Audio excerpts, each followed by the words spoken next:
지금부터 공동체의 미래 헌법을 스쳤다 제1강을 시작하도록 하겠습니다. 저는 오늘 토론회의 사회를 맡은 최기상 원실의 조성윤이라고 합니다.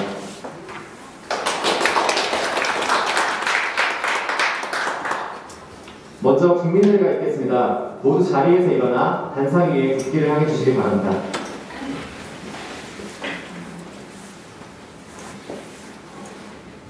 국기에 대한 경례. 나는 자랑스러운 태극기 앞에 자유롭고 정의로운 대한민국의 무궁한 영광을 위하여 충성을 다할 것을 굳게 다짐합니다. 바로 모두 자리에 앉아주시기 바랍니다.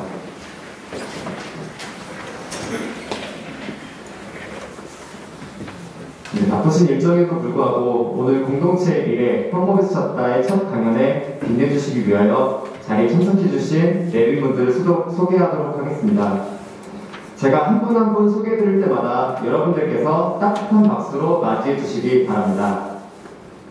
먼저 오늘 토론회를 주최하신 더불어민주당 최기상 의원님 참석하셨습니다. 네, 마찬가지로 오늘 토론회를 함께 주최해주신 전국대학생위원회 양소영 위원장님 오셨습니다. 네, 더불어민주당 김종민 의원님 오셨습니다. 네.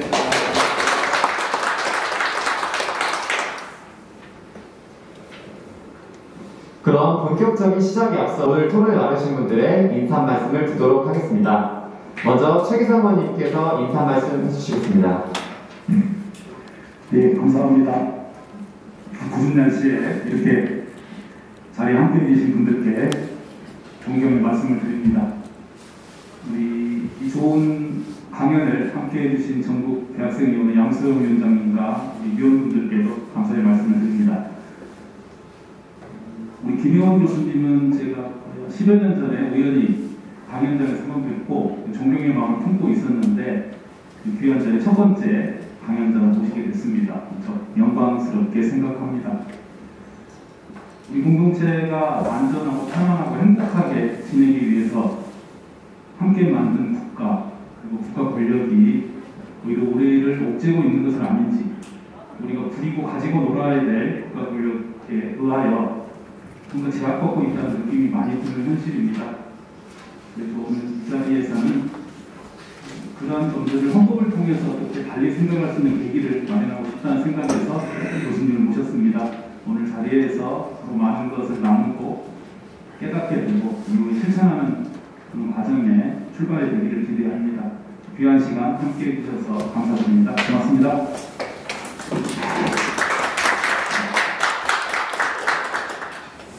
네, 다음으로 더불어민주당 전국대학생위원회 양소영 위원장님께서 인사 말씀해 주시겠습니다.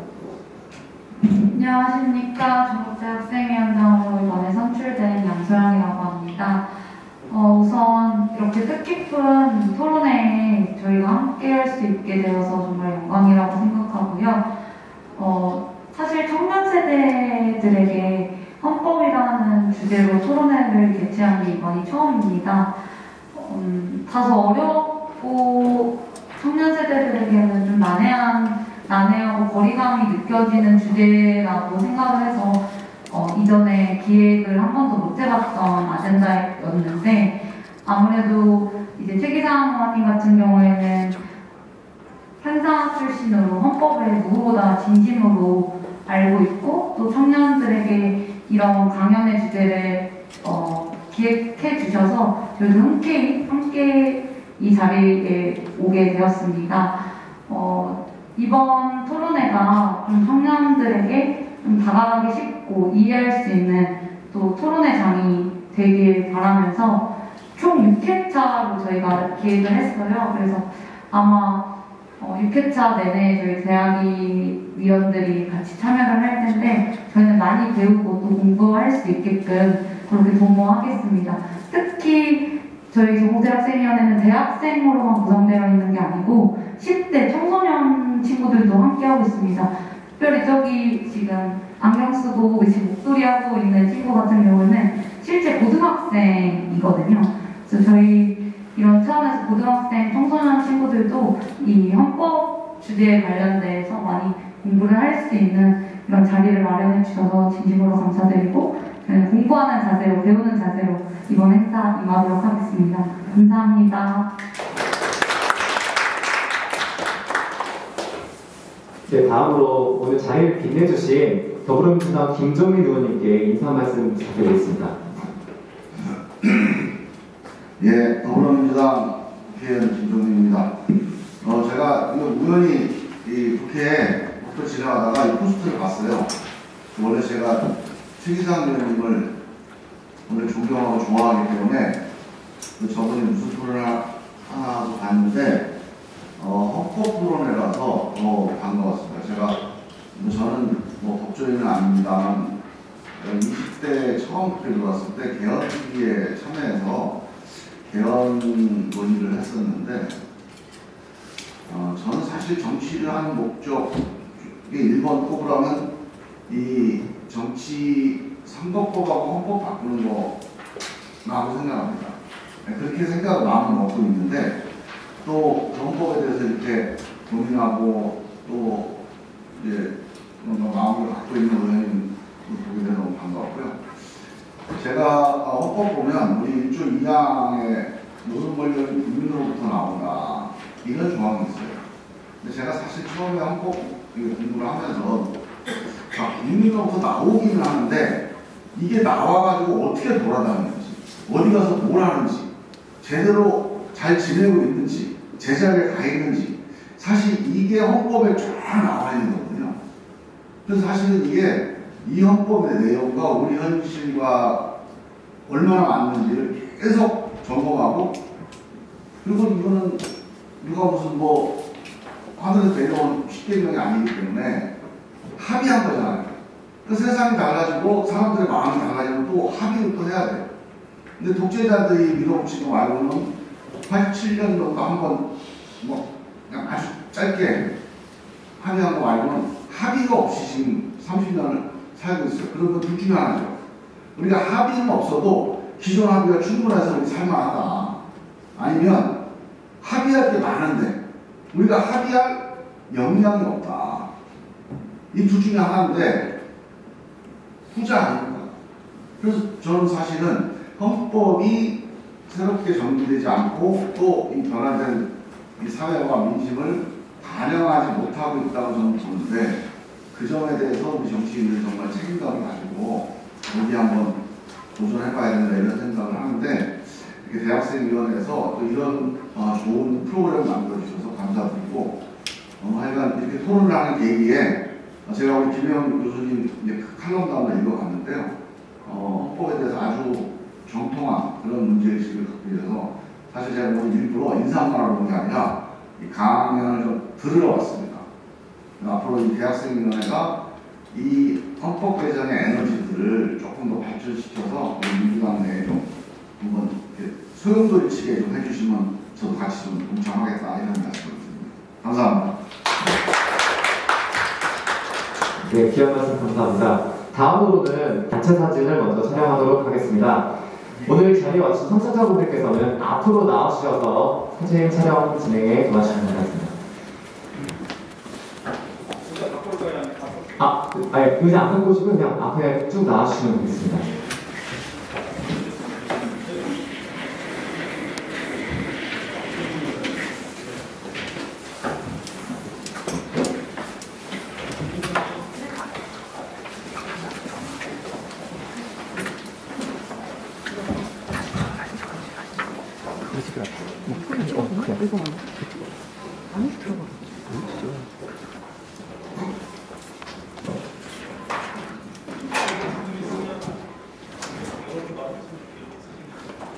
네, 지금 조금씩 더 붙어주시면 감사하겠습니다. 이렇게.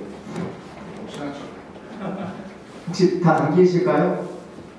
네, 괜찮습니다. 네, 하나, 둘, 셋. 네, 저 찍겠습니다. 하나, 둘, 셋. 네, 좋습니다. 네, 감사합니다.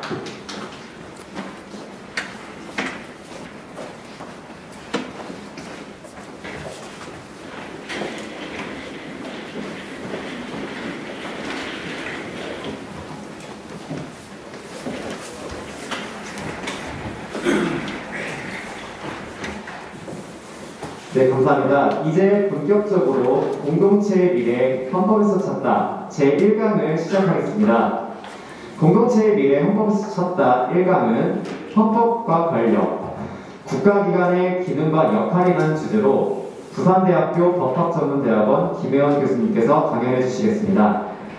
김혜원 교수님께서는 기본권적 방어권의 제한과 제한의 한계라는 주제로 독일 헌법과 한국 헌법에서 입법자의 침범에 대한 헌법 적합성에 관한 비교법적 연구를 통해 독일 하노버 대학교에서 헌법학 박사학위를 취득하셨으며 헌법재판소 헌법재판연구원 책임연구관을 역임하셨고 최근에는 뉴노멀 시대의 뉴노멀 시대와 헌법의 미래라는 대주제 아래 새로운 취약계층의 생존과 안전을 위한 권리라는 제목의 연구와 청년의 입법 참여 확대와 공법적 과제라는 주제의 논문 등을 발표하시며 헌법과 관련된 활발한 연구활동을 계신 헌법 전문가십니다.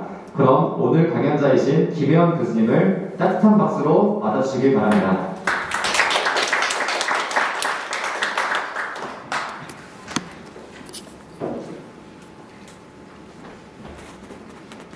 예, 안녕하세요. 방금 소개받은 부산대학교의 김혜원입니다. 혹시 괜찮으시면 제가 마스크 좀 벗고. 네.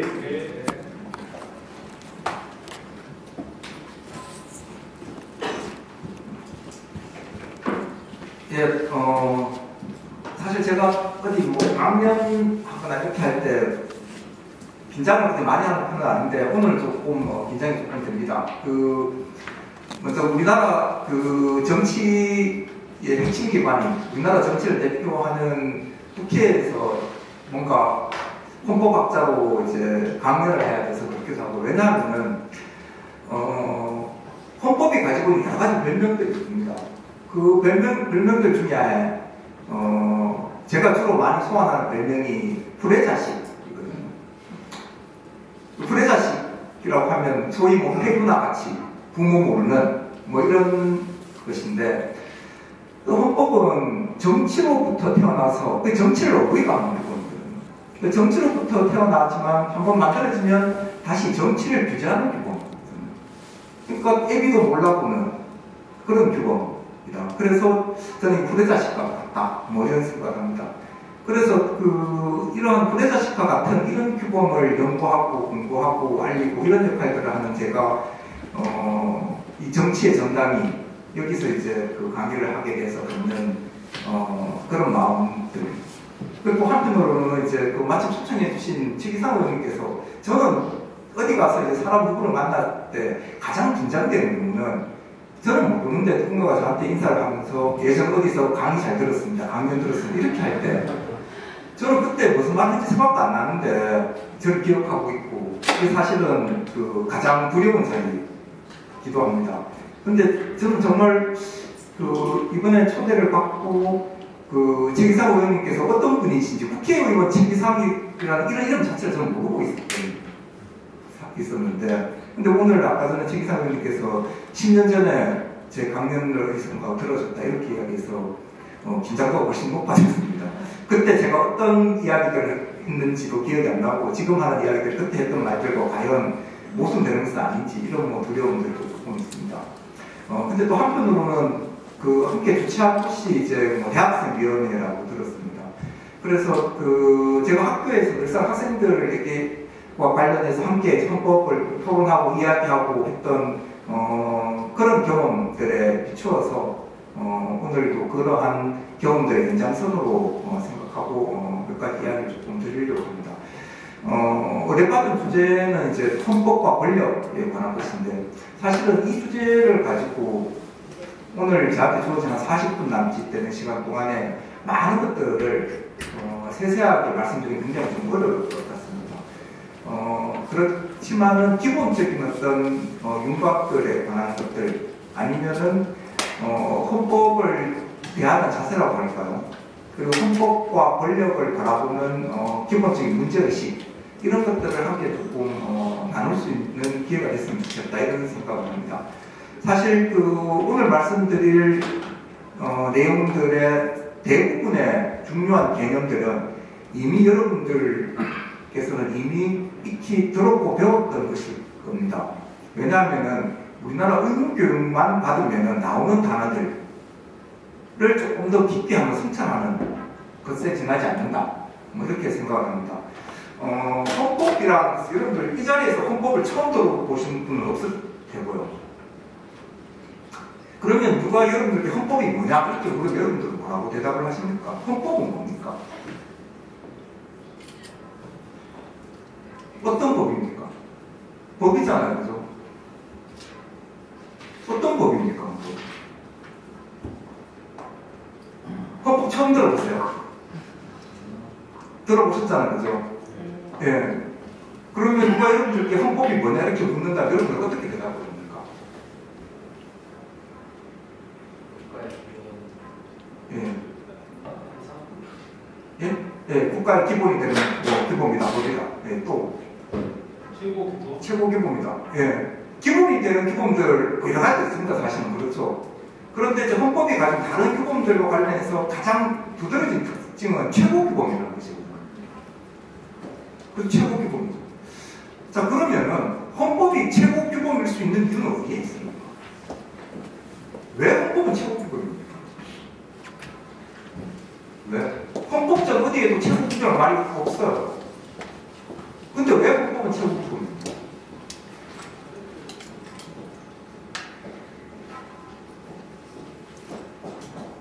아무리 좋은 규범이 있다 하더라도 제가 헌법전을 지금 들고 왔습니다.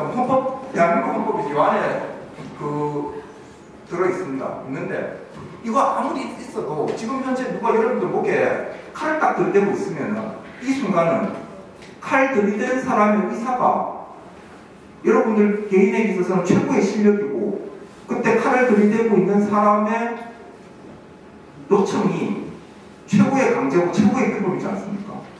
헌법은 저 멀리 있는 거죠. 헌법이 최고 규범일 수 있는 이유는 헌법을 만들어내는 힘이 대한민국은 정치 공동체에서 가장 강력한 힘에 의해서 뒷받침되고 있기 때문입니다. 헌법의 효력을 관철시킬 수 있는 궁극적인 힘이 하나의 정치 공동체 내에서 가장 강력한 힘에 기대고 있기 때문이다. 이렇게 볼 수 있어요. 그런 힘으로부터 직접 기대고 있다. 이렇게 볼 수 있습니다. 그렇기 때문에 헌법은 최고 규범이거든요. 최고의 권력에 의해서 뒷받침되고 있는 것이다. 그렇다면 하나의 정치 공동체 안에서 가장 강력한 권력, 최고 권력이 뭡니까? 어떤 권력이 가장 강력한 권력입니까? 예? 민주적 합의에 또 법을 바꿀 수 있는 힘. 법을 바꿀 수 있는 힘. 예. 가장 쉬운, 여러분 예전에 배웠던 단어들로 하자면은 하나의 정치 공동체 내에 놓이는 최고의 권력. 이 주권이잖아요. 주권. 그 주권은 정치 공동체 내에서 최고의 권력이면서 대외적으로는 독립성을 갖는 그런 최고 규범이다. 참, 최고의 권력이다. 이렇게 이야기를 합니다.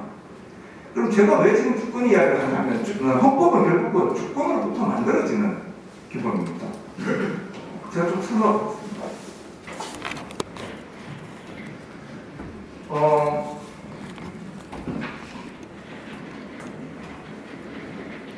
제가 주권을 이야기했습니다. 그 주권은 대한민국은 정치 공동체 내에서 가장 강력한 힘입니다. 관여합니다.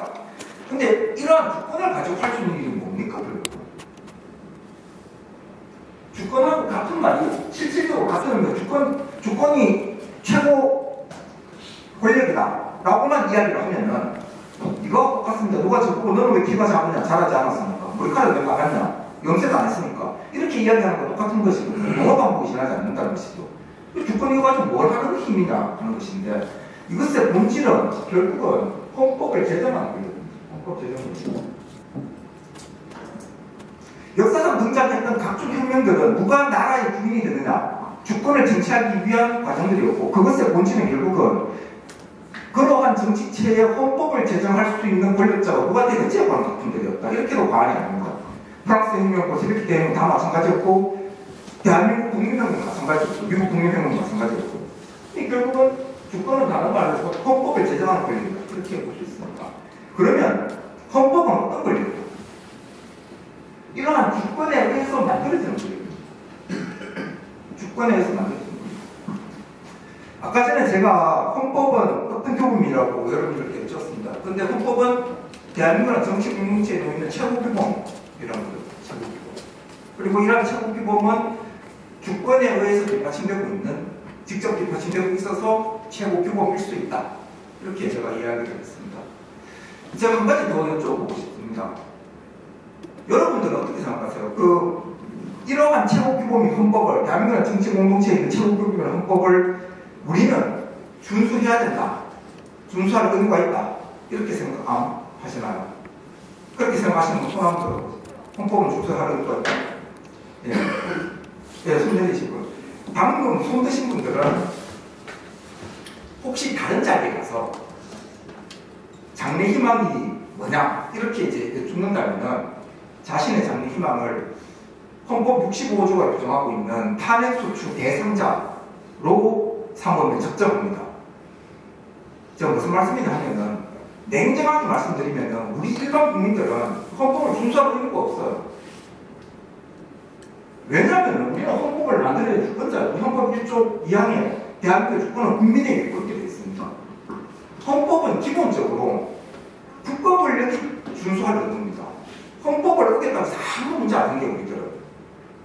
우리는 기껏해야 법률만 잘 지키면 아무 문제 없어요.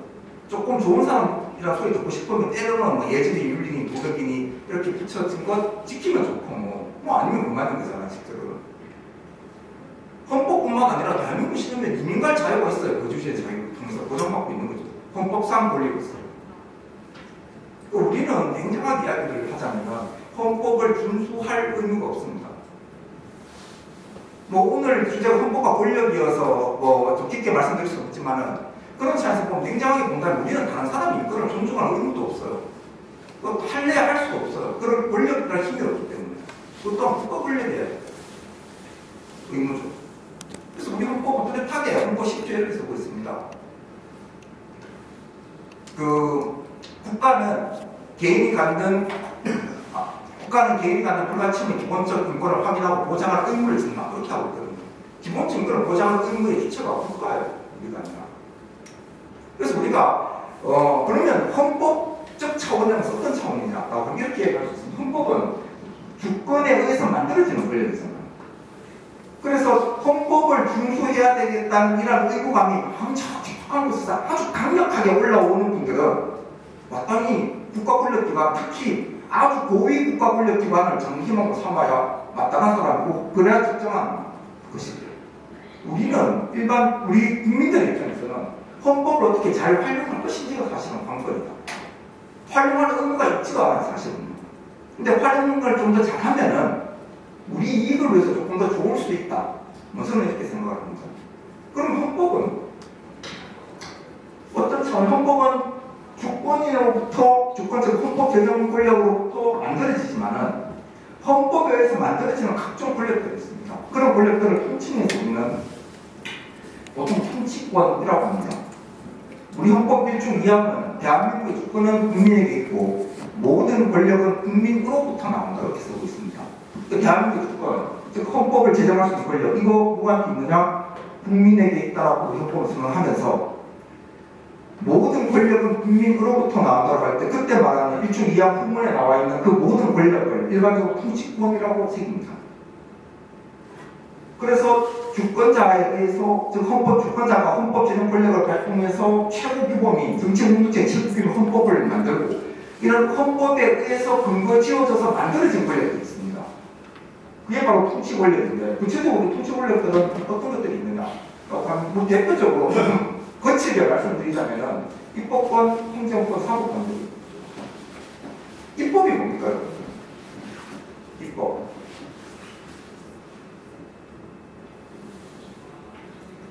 입법권은 우리 헌법 40조에 입법권은 국회에서 한다 이렇게 쓰고 있습니다. 입법은 일반적이고 추상적인 규범을 정립하는 겁니다. 행정은 우리 헌법은 7조 4항에서 행정권은 대통령을 수반으로 하는 정부에 속한다라고 규정하고 있습니다. 그리고 사법권은 헌법 101조 1항에서 사법권은 법관으로 구성된 법원에 속한다 이렇게 규정하고 있습니다. 입법이 일반적이고 추상적인 규범 정립 활동이라면 행정은 일반적이고 추상적으로 정립된 규범을 구체적 문제와 관련해서 적극적이고 미래지향적으로 실현하는 활동, 행정이죠. 사법은 일반적으로 추상적으로 정립된 규범을 구체적 분쟁과 관련해서 소극적이고 보수적으로 실현하는 권력, 이게 사법 권력입니다. 그럼 어찌 보면 행정권이나 사법권은 사실은 이 본질은 입법의 결정을, 입법의 결단들을 실현하는 활동입니다. 다만 행정은 좀 적극적으로 실현하는 것이고 사법은 보수적이고 수동적이고 소극적으로 실현하는 것, 이런 차이가 있습니다. 여튼 그게 우리가 일반적으로 상권분립 이렇게 할 때 입법권, 행정권, 사법권 이렇게 보통을 이야기하는데 입법권은 우리 헌법의 40조에서 국회에 있다 이렇게 하고 있고요. 행정권은 대통령을 수반한 정부, 사법권은 법원, 헌법재판소 이런 곳에서 본격적인 의미의 사법권을 행사합니다. 그렇다면 이러한 국회나 대통령을 수반한 정부나 법원 등 같은 이러한 헌법기관들은, 헌법상 이러한 통치권력기관들은 궁극적인 존재 이유가 뭐냐라고 하면 이러한 각각의 권력의 활동들은, 구체적인 권력 활동들은 궁극적으로 헌법적인 가치를 구현하고 실현하기 위한 존재들이에요. 그 하기 위한 수단들이에요. 이러한 권력기관들의 존재 이유를 묻는다면 헌법적인 가치를 우리 현실에서 실현하는 역할을 합니다. 그래서 실제로 이런 것들은 현재 우리 제도 내지는 사고 시스템을 통해서 관철되고 있습니다. 입법자는 국회가 법률을 만들었는데 법률이 헌법에 반하면은 위헌법률 심판, 헌법소송 이런 방식을 통해서 효력을 상실시키죠. 행정권이나 여기서 이루어진 것들이 공권의 행사나 법의 행사가 경우에 따라서는 기본권을 침해했다. 뭐 이렇게 하면은 헌법소송을 통해서 효력을 상실시켜버리고, 재판이 결과가 헌법적인 가치를 침해했다. 경우에 따라서는 뭐 신급제도를 통해서 규정되기도 하고요. 혹은 또 위헌적인 재판에 적극적으로 가담하거나 이렇게 하는 경우에는 탄핵의 대상이 되기도 하고요. 또 국가기관들 상호 간에 권력 다툼들이 문제가 생기면 또 헌법재판소에서 권한적인 심판해서 처리하기도 하고요. 이런 것들은 현재 우리 시스템 하에서도 관철되고 있다 이렇게 볼 수 있습니다.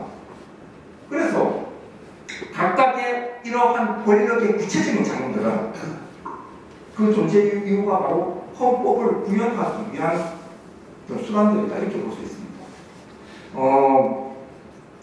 그렇다면 헌법에는 이러한 권력기관들을 조종하고 평가하고 통제하기 위한 규범이 헌법이죠. 그래서 어찌 보면 이런 것 같습니다.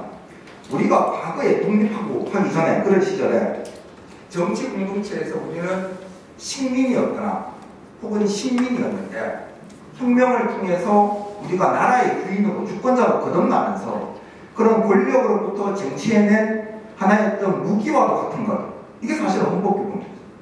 그래서 이러한 무기를 통해서 우리는 한편으로는 구체적인 권력기관들을 만들어냅니다. 권력이 아예 없는 게 좋지 않습니다.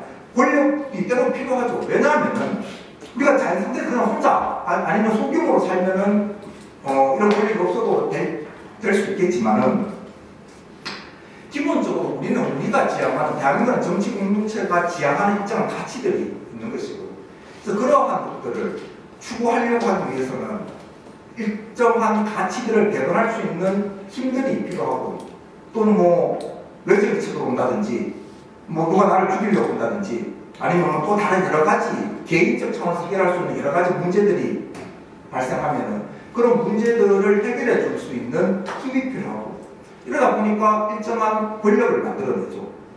그래서 국가 안에 존재하는 각종 권력들을 만들어내는 근본 규범이기도 하죠, 한편으로는. 그런데 때로는 이때 만들어진 권력이 나름의 목적을 수행하는 과정에 있어서 경우에 따라서는 주권자의 권리를 위협할 수도 있잖아요. 예를 들어서 여기 쓰레기장을 국가 전체 차원에서 필요해서 만들어야 되겠다 이렇게 하는데 여기에 살고 있는 사람 보고 너 나가 이렇게 하기도 하잖아요. 수용을 하기도 하죠. 이게 폭력적으로 이루어지거나 이렇게 할 때, 그럴 때 주권자가 권력에 맞설 수 있는 무기와도 같은 것, 이게 뭐냐면 사실은 헌법 안에 들어있는 우리 헌법 10조가 이야기하고 있는 인권이라는 것이거든요. 그래서 인권이라는 것은 그런 차원에서 보면은 국가 권력과 대결하기 위한 중요한 주권자의 무기다. 이렇게도 볼 수 있습니다. 그래서 헌법은 헌법을 통해서 궁극적으로 달성하고자 하는 바가 뭐냐 이렇게 묻는다면 저는 이렇게 이야기합니다. 권력적 차원에서는 주권을 실현하는 것이고 권리적 차원에서는 인권을 구현하는 것이다. 그래서 이게 사실은 헌법의 우리 헌법의 중요한 가장 근본적인 이유다, 존재 이유다 그렇게 생각을 합니다. 그래서 이 중에서 이제 그 인권에 관한 것은 또 다른 큰 영역들이 있어서 이제 조금 열어둔다면은 이 권력에 관한 것들을 가지고 이제 조금 남은 시간을 조금 더 드릴 텐데 그러면은 이때 만들어진 이러한 권력의 구체적인 작용들이 궁극적으로 헌법에 공사를 해야 된다고 하면은 헌법 가치를 구현하기 위한 수단이라면 이런 헌법 가치들 안에는 크게 어떤 것들이 있느냐는 것이죠. 왜냐하면 이런 내용들 우리가 잘 알면은 그것의 기초 이걸 무기 삼아서 이런 권력들을 평가하고 통제하고 조종하고 지도할 수 있는 실력이 커지는 것이죠. 사실 헌법을 공부한다는 것은 그런 차에서 좀 주권자로서 헌법을 공부한다는 것은 우리를 지배하고 있는 가장 강력한 권력과 대결한다는 의미가 있습니다. 지금 혹시 여러분들을 옥죄고 있는 여러분들을 불편하게 하는 가장 강력한 권력이 뭡니까? 현실적으로 뭐가 여러분들을 가장 괴롭힙니까? 제가 학교에서 이렇게 학생들께 물어보면은 시험 기간 앞두고는 학생들이 저한테 훨씬 친절해요. 왜냐하면 학점 부여라서 누군지 아니까.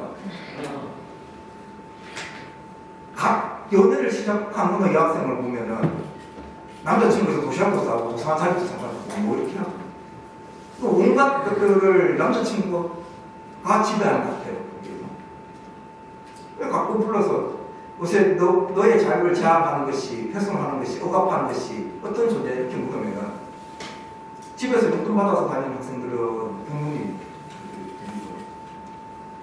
그러니까 각자 모여있는 처한 상황들마다 다 다르죠.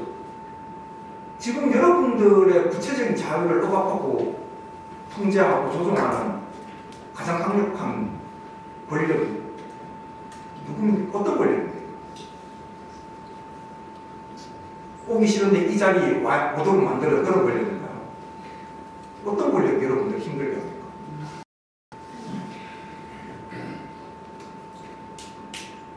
여러분들 힘들게 하는 권력이 없습니까? 그런 권력이 없이 완전히 자유로운 사람들이라면 사실은 헌법은 안 해도 돼요. 이미 자유로운데. 국제의 관리자. 아, 그렇죠. 그 누가 뭐라 해도 우리를 지금 지배하고 있는 가장 큰 구조, 자본주의 구조 속에서 월급 주는 사람. 그렇지 않나요? 네, 맞습니다. 대개 경우에 뭐 저도 월급도 자유롭자고 의무자도 있으니까 월급도 국가가 주니까 그렇죠. 그런데 그 실제로 많은 경우에 자신한테 물적 기반을 제공해주는 존재가 우리 현재 구조에서 우리의 자유를 옥죄거나 제한하는 아주 강력한 존재임은 틀림없습니다. 하지만 냉정하게 본다면 재벌 총수도 검찰이 부르면 휠체어 타우스라고 봐야 돼요. 이게 사실은 국가의 권력. 그리고 뭐 국가의 본질을 인정을 들을 수 있을지는 잘 모르겠습니다만은 이런 국가가 가지고 있는 가장 본질적인 힘은 사실은 그 폭력이 있는 것이거든요. 또 다른 한편으로 보면은 사적인 강자가 재벌 총수나 뭐 사적 능력이 많은 사람이 이런 사람들이 자기가 능력이 좋아서 아니면 자기가 부모를 잘 만나서 어찌됐든 간에 그걸 통해서 다른 사람을 지배하거나 조종하거나 그렇게 할 때 사적 개인적 차원에서 그거와 맞설 수 있는 힘들은 별로 없죠. 그렇기 때문에 우리는 어찌 보면은 공적인 권력체를 만들어낸 것으로 봅니다. 그래서 우리 헌법은 1조 1항에서 대한민국 민주공화국이다 이렇게 이야기하고 쓰고 있죠. 공화국이 가지고 있는 한계가 굉장히 많습니다만은 아주 거칠게 한다면은 대한민국은 공적인 나라라는 공화국에서 공공의 것이라는 것이고 그래서 특정한 개인이나 능력에 의해서 좌우되는 이런 것이 아니라 이 공적인 존재로서 국가 권력을 만들어내어서 이걸 통해서 사적인 다른 강자들을 통제하거나 제약할 수 있도록 하는 것이 사실은 정치 공동체에서 헌법의 구상이다 이렇게 볼 수 있습니다. 그리고 실제로 그것은 우리 현실에서도 관찰됩니다. 국가의 권력이 가장 뚜렷하게 드러나는 시기는 위기 상황들이죠. 전쟁, 그 다음에 뭐 코로나 바이러스 뭐 이럴 때 온갖 활동들에 대한 제약이나 이런 것들, 그래서 이런 위기 극복이나 이런 말의 국가들은 우리들 삶의 구체적인 영역까지 쉽게 침투하고, 또 그렇지 않다 하더라도 우리 일상에서는 뭐 감옥 보면은 뭐 재벌 총수들도 경찰에 불려가서 신문에 보도되고 이렇게 하지 않습니까?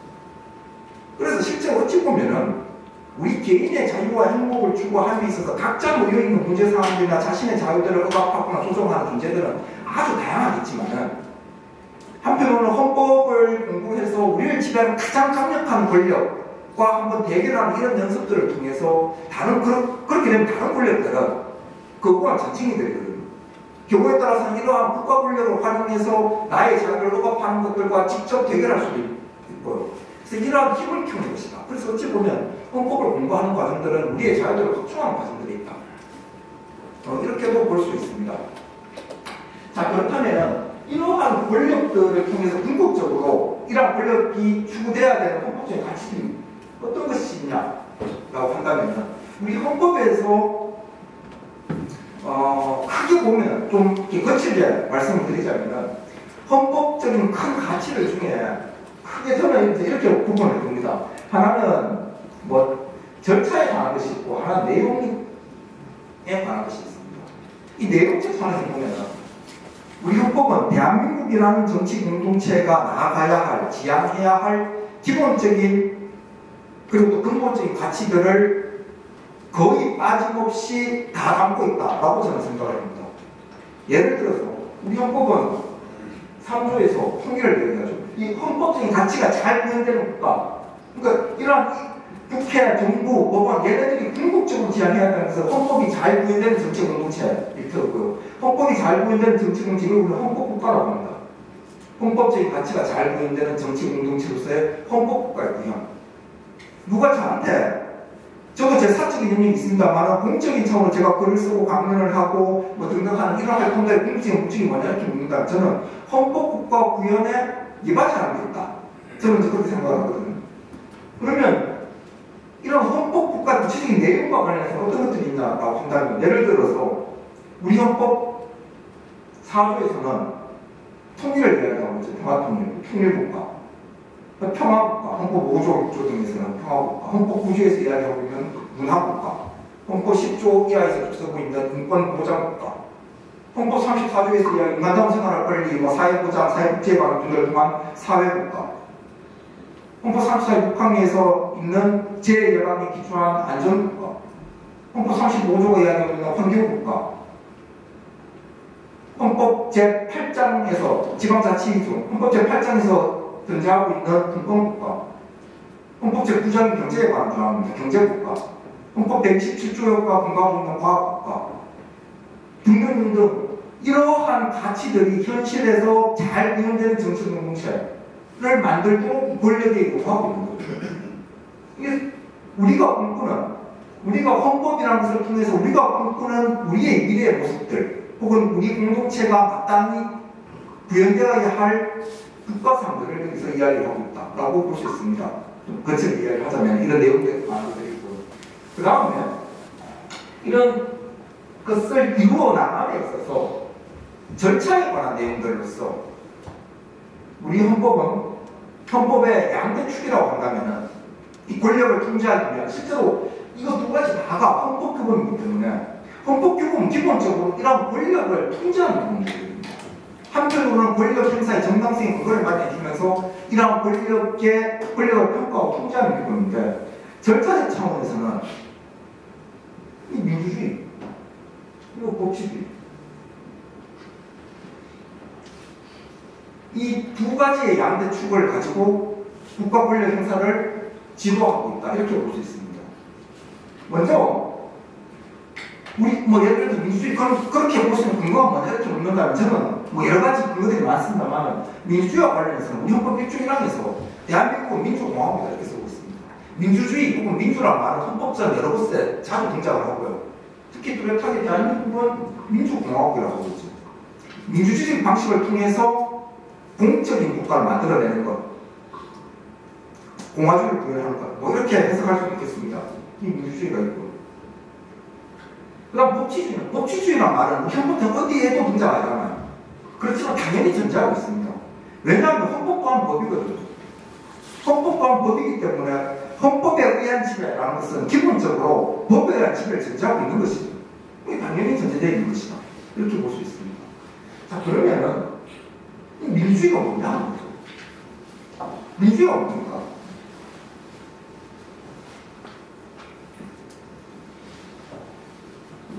어렵습니까? 법치주의. 법치주의는 뭡니까? 법에 의한 통치. 맞습니다. 법치주의니까. 법을 가지고 지배하는 것이죠.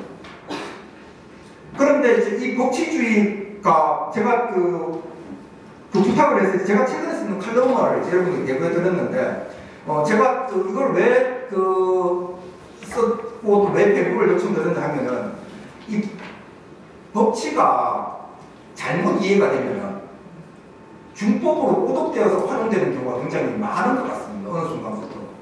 왜냐하면은 지금 법치가 헌법적인 가치잖아요.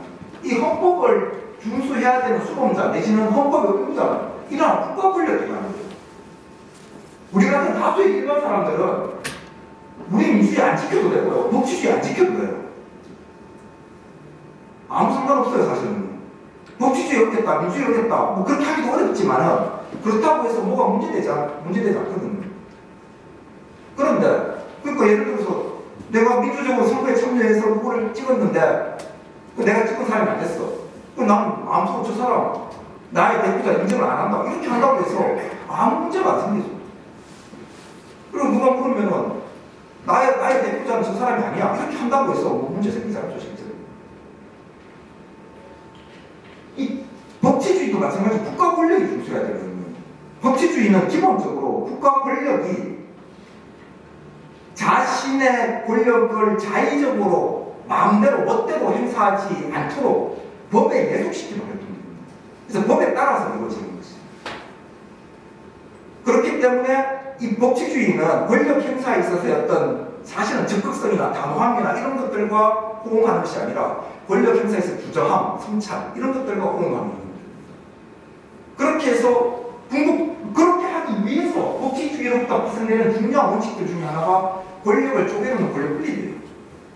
왜냐하면 권력 분립은 사실은 민주주의와 대결하는 거예요. 민주주의는 다수가 동의해서 권력을 갖는 거잖아요. 그치를 얘기한다 하자면은.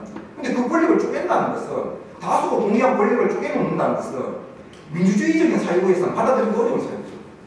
그건 뭐냐면 권력이 한 곳에 몰려 있으면 아무리 민주주의 권력을 하더라도 지멋대로 가능성들이 있어서 그걸 막기 위해서 고정된 법을 통해서 예속시키는 작업이죠. 그래서 권력을 쪼개는 거죠. 권력 분립. 그러니까 권력을 쪼개놓아서 궁극적으로 달성하고자 하는 건 뭐냐? 라고 묻는다면은 그 사실은 구성원들의 유권 보장, 예측 가능성들을 담보하고 있다. 그래서 궁극적으로는 그런 법치를 통해서 권력을 법에 고정된 법에 예속시켜서 그 법을 통해서 누구나 다 권력 행사에 대해서 어느 정도 예측할 수 있도록 하고 그걸 통해서 내가 하는 어떠한 행위들이 경우에 따라 칭찬받을 것인지 아니면은 뭐 제재받을 행위들인지 이런 것들을 사진을 알 수 있도록 하고 뭐 이런 과정들을 통해서 자의적인 권력 행사를 막아서 궁극적으로는 우리들의 자유와 행복을 보장하는 것이 인권을 보장하기 위한 가치다 이렇게 볼 수 있습니다. 그래서 사실은 인권 보장과 아주 밀접한 이념이기도 합니다. 근데 오늘날 우리들의 인권을 훼손하는 가장 강력한 계기 내지는 이데올로기가 뭐겠습니까? 뭐 때문에 여러분들의 인권이 훼손당하거나 혹은 여러분들의 존엄에 흠집이 나거나 합니까? 여러 가지 것들이 있을 텐데 여러분들의 존엄에 흠집을 내거나 인권을 훼손하는 가장 강력한 계기가 뭐겠습니까? 뭡니까? 인권 훼손 당한 본 적 한 번도 없어요. 있죠. 뭐 때문에 여러분들의 인권들이 혹은 존엄들이 훼손당합니까?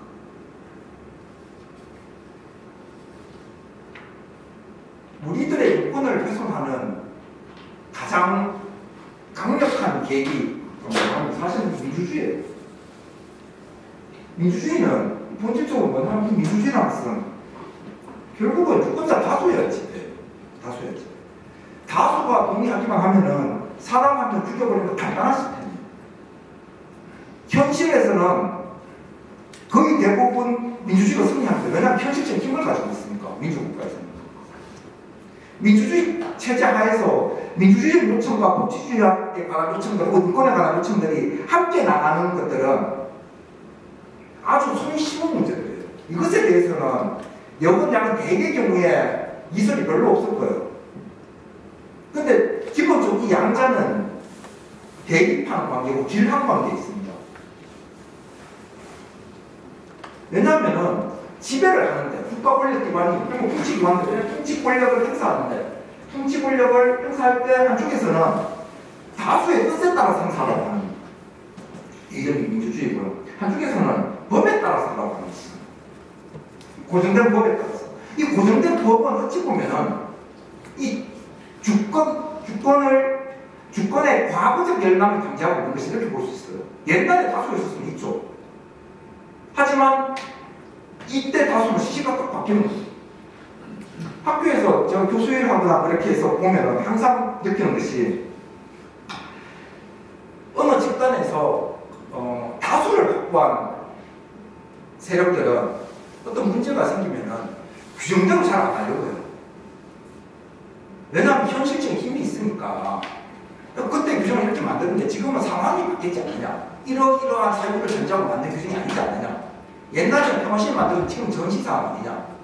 예전에는 이렇게 했는데 지금은 뭐 코로나 상황에서는 다르게 적용돼야 되는 거 아니냐. 뭐 등등 해서 자꾸 다른 이야기들을 하면서 규정되어 있는 그대로 적용 잘 안 하려고 해요. 왜냐하면 현실적인 힘이 있으니까. 근데 약자들은 규정된 대로 해서 예측 가능성 중에서 지위가 보장받아야 또 다른 쟁점들 상황들에 있었을 때도 자신의 안전을 보호받을 수 있거든요. 거칠게 이야기를 하면은 민주주의가 구현되는, 민주주의가 관철되는 정치 공동체에서 다수파는 사실은 인권이 별로 필요 없어요. 왜냐하면은 인권도 하나의 권리거든요. 국가를 상대해서 뭔가를 요구하는데 이런 권리인데 권리라는 것은 뭔가를 요구해서 그 상대방의 의무자를 어떤 행위를 통해서 요구한 것에 상하는 이익을 얻고자 하는 것이거든요. 그런데 민주주의가 관철되는 정치 공동체에서 다수파는 현실적인 실력을 가지고 있기 때문에 예를 들어서 물이 있다 이렇게 할 때 이 물이 먹고 싶으면은 자기가 힘이 있으면 가서 먹으면 돼요. 물론 다수파는 이것도 귀찮으니까 이걸 권리화해서 갖다 바쳐 이렇게 해서 할 수도 있겠습니다만 인권의 본질의 가치가 이렇게 있는 것은 아니거든요. 근데 소수파는 자기가 실력이 없으니까 이걸 가서 먹을 수가 없어. 먹으려고 하면 다수파들이 와서 제재하고 막으니까. 그러니까 권리에 기대는 거예요. 권력이 아니라 권리에 기대는 거예요. 그 권리에 기대어서 논리적, 당위적 차원에서 상대방에게 일정 의무를 부과해서 너 이거 의무 이행해야 된다. 의무 이행 안 하고서 너 약속 위반이고 이거 안 하면 이렇게 해서 너는 나중에 제재받을 것이다. 그래서 뭐 법원에 가서 나중에 어떤 개천을 받고 등록할 것이고 네 명예에 흠집고 나고 등록할 테니까 너 빨리 갚아줘야 돼. 이렇게 자꾸 요구할 겁니다. 그래서 인권이 가지고 가장 본질적인 어떤 가치들, 헌법적 차원의 권리로서 인권이 갖는 가장 본질적인 가치들은 어찌 보면은 민주주의와 대결하는 과정들이기도 하죠. 이 사실은 인권이 가지고 있는 혹은 민주주의가 가지고 있는 혹은 법치주의가 가지고 있는 그런 불편한 지점들이고 이런 불편한 지점들을 슬기롭게 그때그때 상황에 맞게 잘 조화를 이루어서 구현해야 되는 것. 이게 사실은 국가 권력 기관들의 임무죠. 이것이 이러한 가치들이 잘 조화를 이루어서 구현되는 것이 사실은 이게 공화주의의 능력이다. 이렇게 볼 수 있습니다.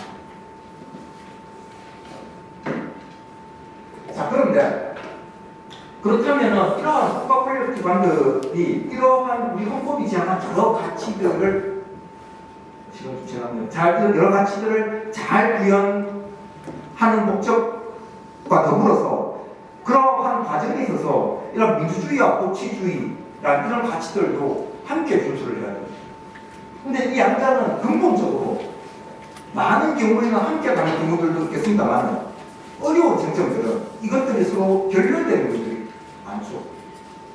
그리고 대개 경우에 이런 민주주의는 다수에 의한 지배들이어서 대개 우리 헌법이 설계하고 있는 것은 완전히 그런 뜻은 아니지만 대체로 이러한 민주주의 방식을 통한 설계들은 적극적인 권력기관들을 설계할 때 민주주의 방식 기초에서 창출해냅니다. 왜냐하면 우리들의 민주주의라는 것은 결국은 주권자의 현재적 열망을 강조하고 있는 것이거든요.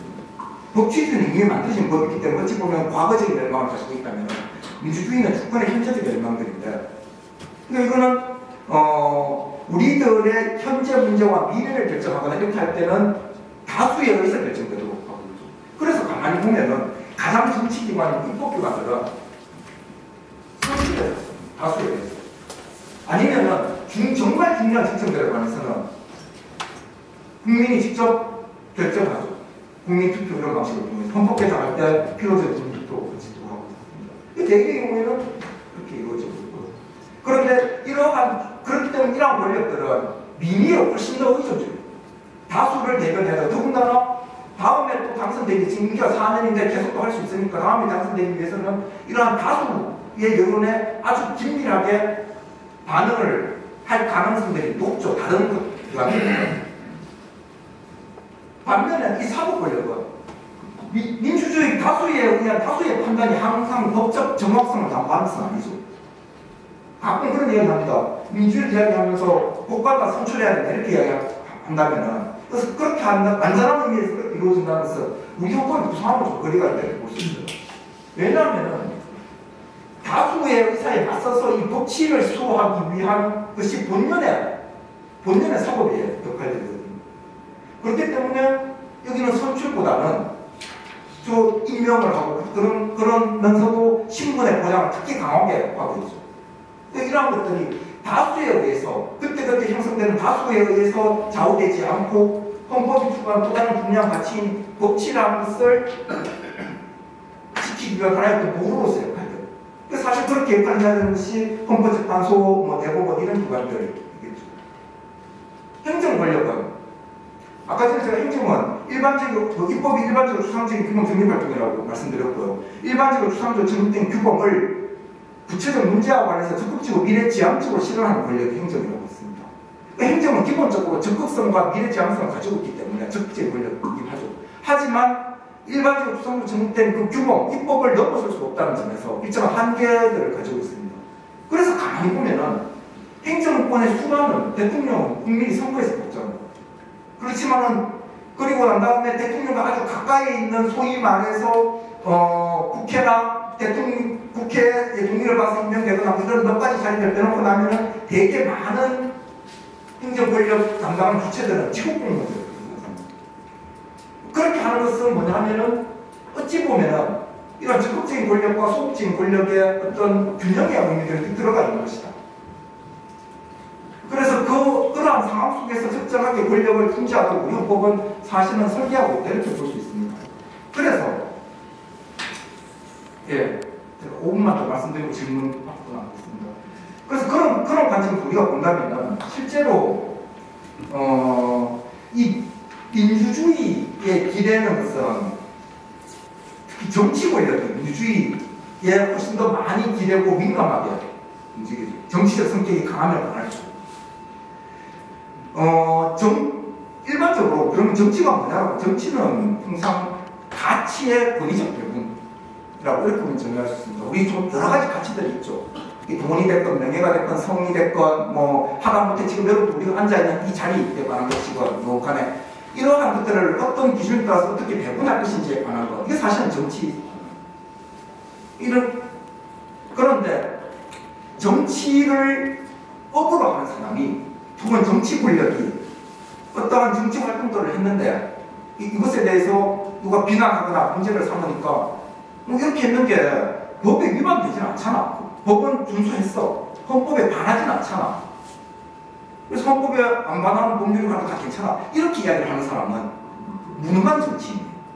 뭐냐면 이 모든 이런 권력 궁극적으로 헌법적인 가치를 가능한 최대한 구현해야 되는데, 특히 정치는 헌법적인 가치를 우리 현실에서 가능한 한 최대한 구현해야 될 사명을 가지고 있는 집단들이에요.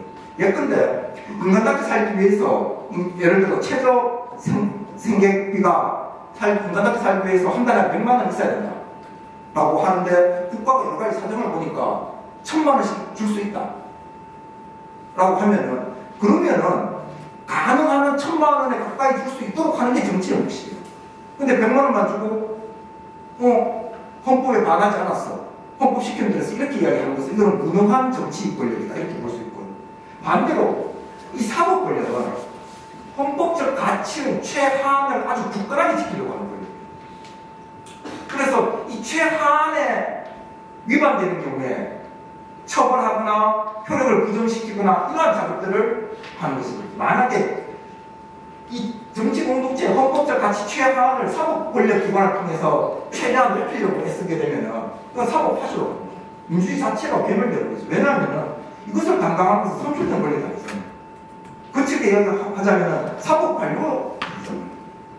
그러면 이러한 사법 관료들이 헌법에 대한 아주 강력한 신념을 가지고 우리 공동체에서 헌법적인 가치를 최대한으로 끌어올려야 되겠다 이렇게 생각하면서 사법의 칼들을 휘두르게 돼버리면은 이 하한으로 올라가긴 하지만은 민주주의 자체가 괴멸되는 거죠.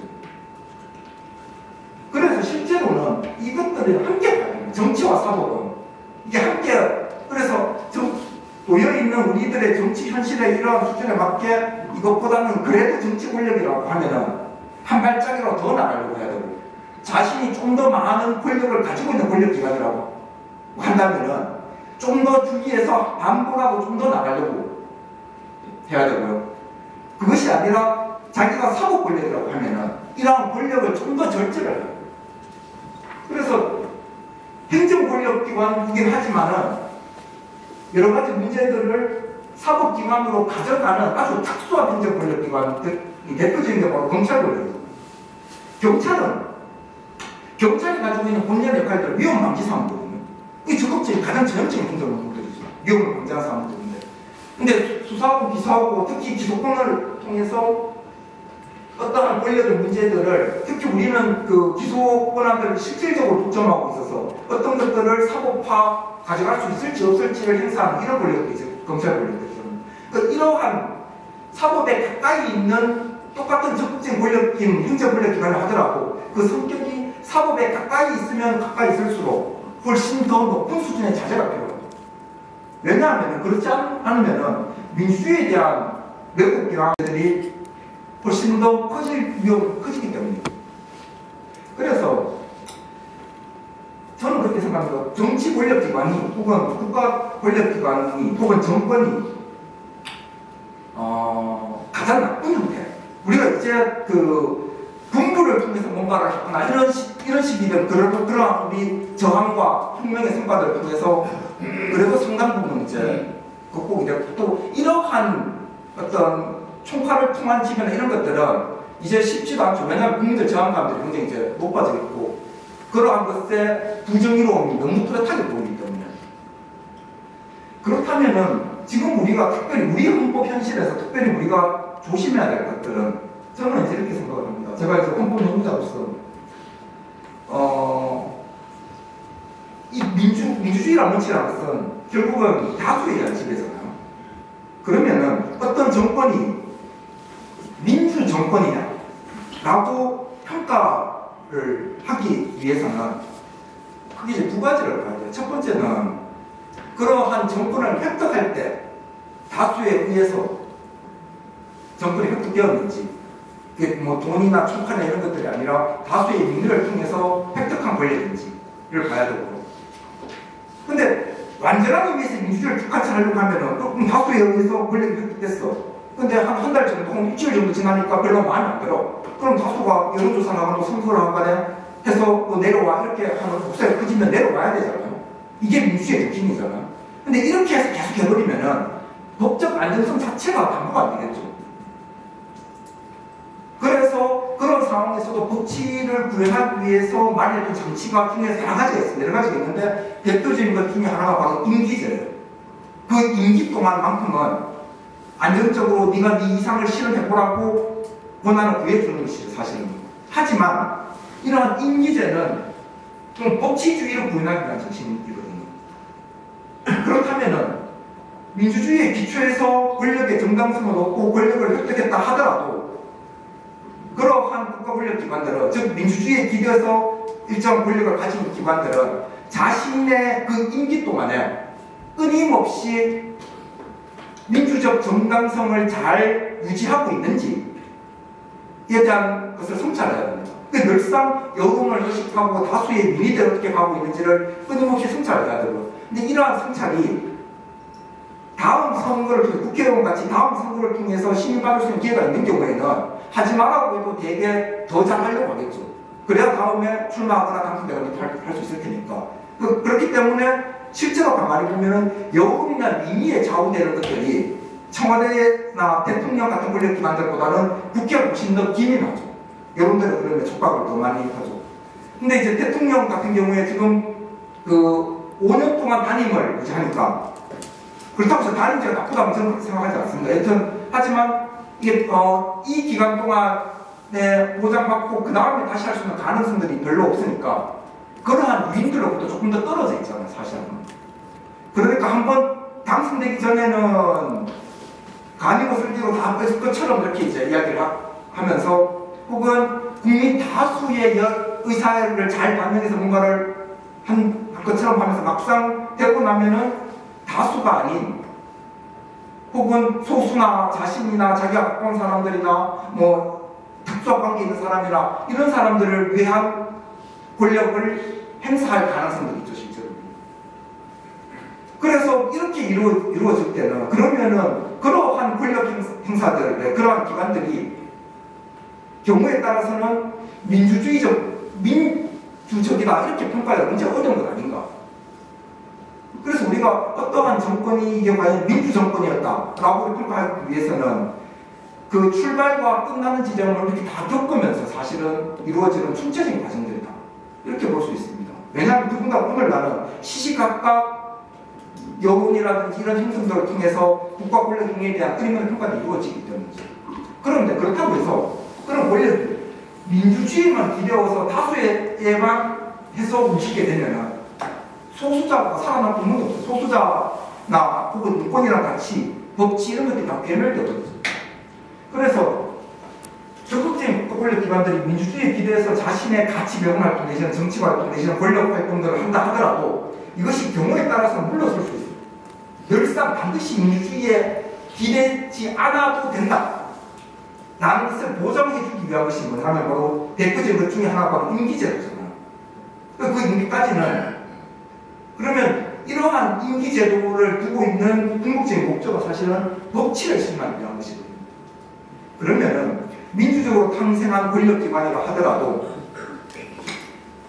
민의나 다수의 여론에 좀 덜 신경 쓰고 혹은 다수의 의사와 대결하면서까지도 자신의 권력을 행사하기 위한 것이 정당화되려고 하면은 그런 것이 법치를 실현하기 위한 수단인 경우에만 가능한 것 아닌가, 그런 생각을 합니다. 그래서 그러면 법치를 실현하면 어떤 것이냐, 자신의 어떤 권력적인 신념을 적극적으로 달성하기 위한 그런 과정들보다는 스스로의 어떤 권력을 성찰하고 조심스럽게 권력을 하나 행사하는, 그러면 그것을 지지했던 자신의 지지자들 입장에서는 경우에 따라서 굉장히 답답해 보일 수 있는 거죠.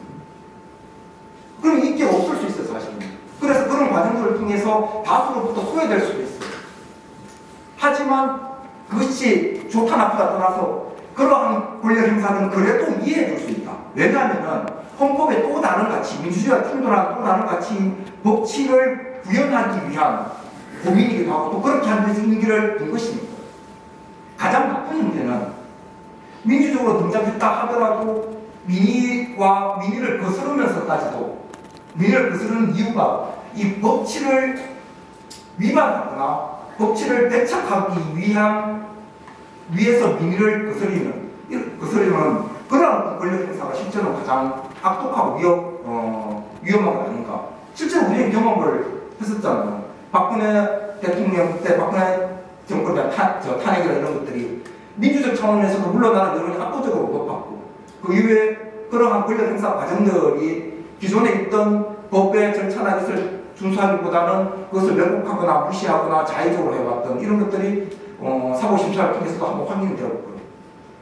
그래서 우리가 민주적인 방식을 통해서 권력을 잡은 곳에서는 헌법적인 가치를 부인하기 위해서 노력을 하면서도 이 법치에 대한 것들을 끊임없이 승차를 해야 될 테고요.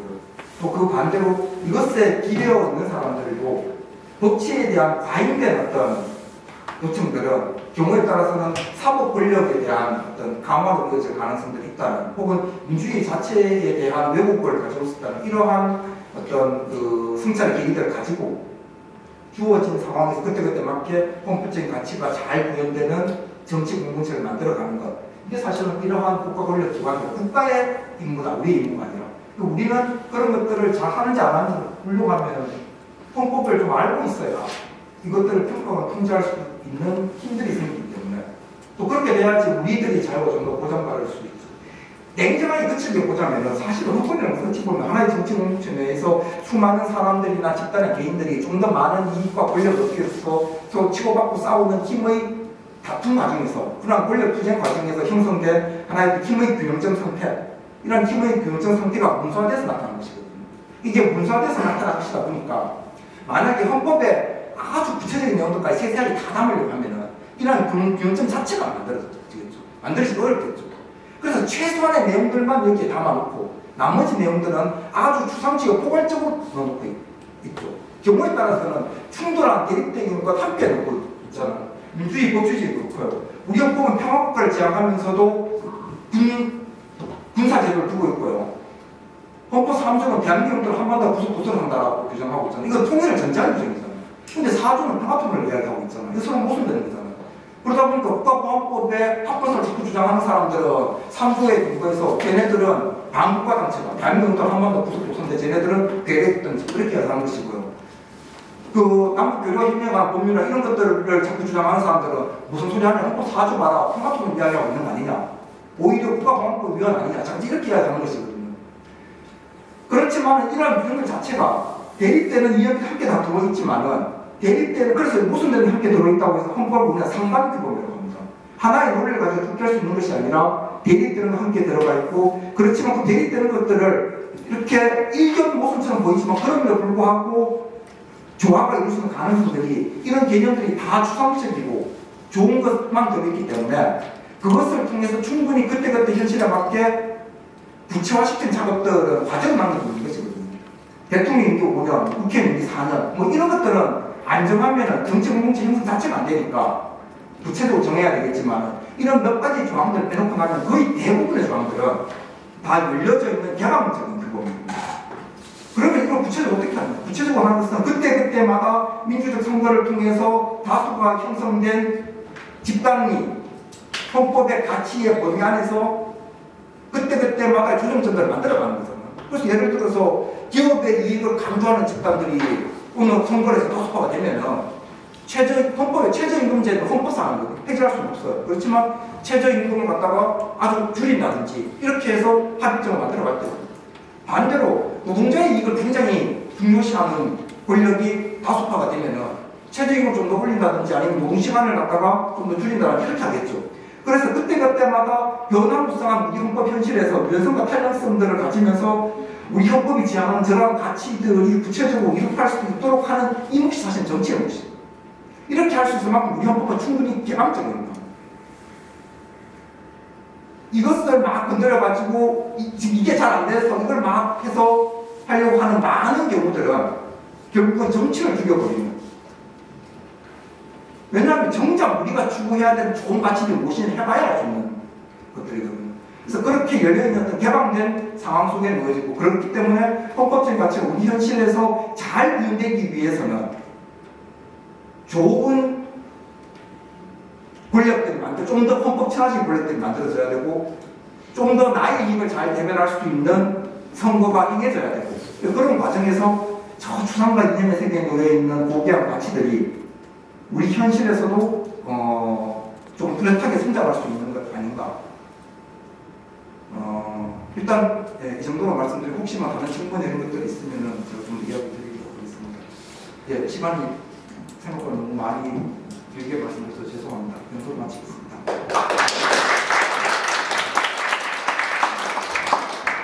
네, 감사합니다. 국가기관의 기능과 역할을 헌법과 권력으로 자세하게 설명해 주신 김혜원 교수님께 다시 한번 큰 박수 부탁드리겠습니다. 다음은 오늘 강연과 관련된 토론 순서입니다. 저희 시간이 그렇게 많이 있지 않아서요. 몇 분밖에 질문 받지 못할 것 같은데요. 오늘 강연과 관련해서 질문하고 싶으신 분들께서는 편안하게 손 들어서 손 들어주시면 감사하겠습니다. 예. 네, 안녕하세요. 저는 사랑과의 청년 김재중 재단의 대표 이대성입니다. 오늘 이 헌법 강연을 통해서 너무 많이 배우게 돼서 다시 한번 교수님께도 최 사모님께 감사드립니다. 사실 오늘 이 헌법 강연이 한 6주차 진행이 되는데 헌법이라는 게 저희 젊은 세대들한테 굉장히 가깝지만 되게 먼 존재예요. 그래서 헌법을 저도 오면서 읽게 됐는데 헌법을 읽을 때마다 드는 생각은 우리나라 헌법에 이렇게 좋은 것들이 있었나 라는 생각들을 많이 하게 되는 것 같습니다. 그런데 20대, 30대들이 헌법을 읽다 보면 국가의 의무가 이런 것도 있었나라고 생각이 되는 지점 중에 하나가 여기 헌법 제34조 6항에 국가는 재해를 예방하고 그 위험으로부터 국민을 보호하기 위해 노력해야 한다라는 조항이 있더라고요. 근데 20대, 30대들이 세월호나 최근에 이태원 참사 같은 경우 국가의 역할을 다하지 못한다라는 생각을 지속적으로 갖게 되는데 아까 교수님께서도 말씀 주신 것처럼 그러면 헌법을 준수할 의무가 통치권자에게 있다면 그러면 통치권자들이 제가 봤을 때는 이런 헌법에 좀 교수님께서도 포괄적이라고 많이 말씀 주셨는데 사실 통치권자가 되고 나서 이런 노력해야 한다라는 거를 자기 해석이나 아니면 자기 선택사항처럼 바라보게 되는 것 같아요. 그럼으로써 좀 국가 재해를 막지 못하는 현실적인 국민들이 인식하는 것과 재해를 막았다라는 그 통치권자의 인식이 있게 되는 것 같은데 이런 통치권자들이 이 헌법을 좀 더 준수할 수 있는 책임을 의무를 다할 수 있는 노력해야 될 방안이나 구체적으로 해야 될 그거를 좀 통치권자들이 헌법을 제가 오늘 강연을 들으면서 이런 좋은 강연을 통치권자가 되기 전에 아니면 통치가 돼서라도 들어야 되지 않나라는 생각을 많이 하게 됐거든요. 그래서 그런 구체적인 방안이 있는지 좀 보고자 합니다. 예. 구체적인 방안이 있느냐? 있습니다. 선거 잘해야죠. 사실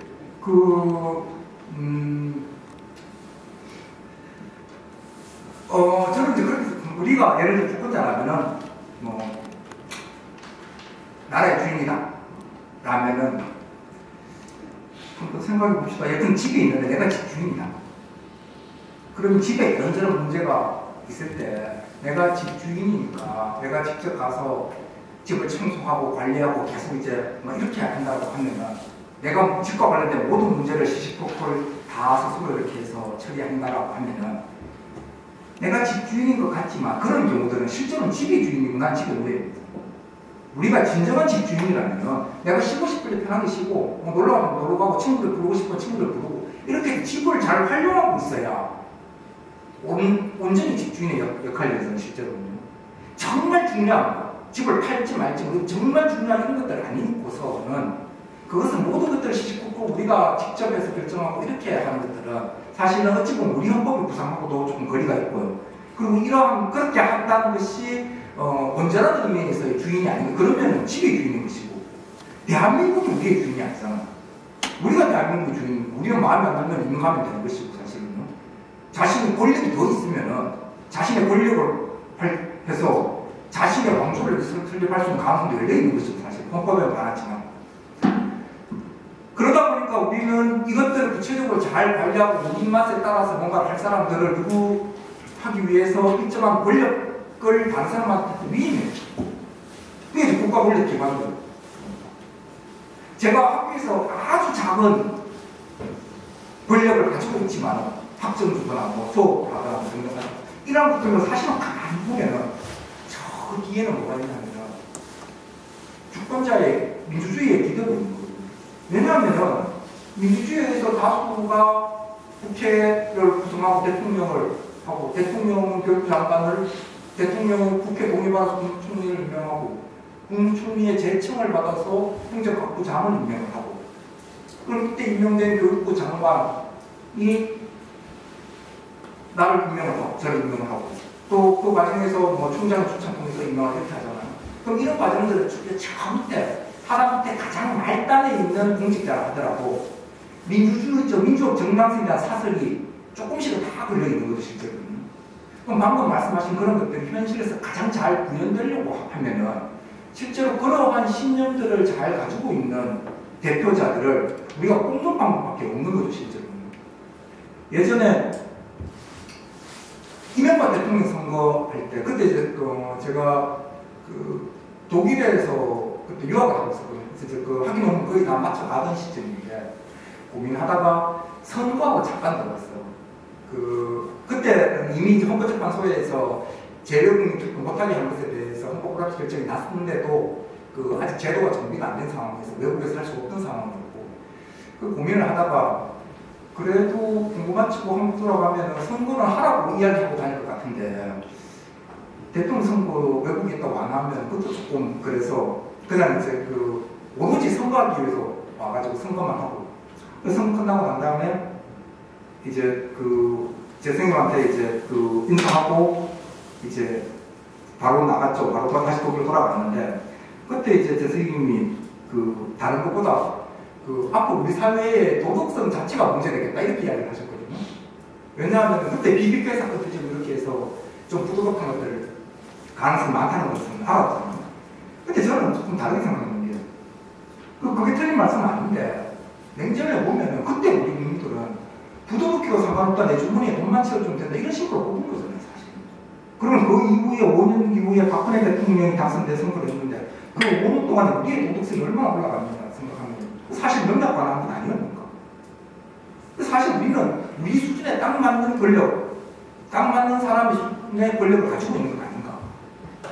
결국은 성찰은 그런 차원에서의 문제의식은 결국은 우리 자신들에 대한 성찰이고 그리고 우리 스스로가 헌법의 정신들을 좀 더 잘 알고 이해하고 그리고 이것을 잘 구현하기 위한 권력 행사에 적극적으로 참여하고 그래서 지금 여기 청년위원회 이렇게 청년위원회 이렇게 이러한 정당 활동들이나 이런 것들이 저는 굉장히 중요하다고 생각합니다. 왜냐하면 이런 정치 활동들은 공적인 영역에 참여하는 것이고 이런 것들이 근데 되게 이제 정치를 통해서 늘상 배신만 당하고 이제 이렇게 하다 보니까 정치에 대한 환멸감들이 자꾸 커지니까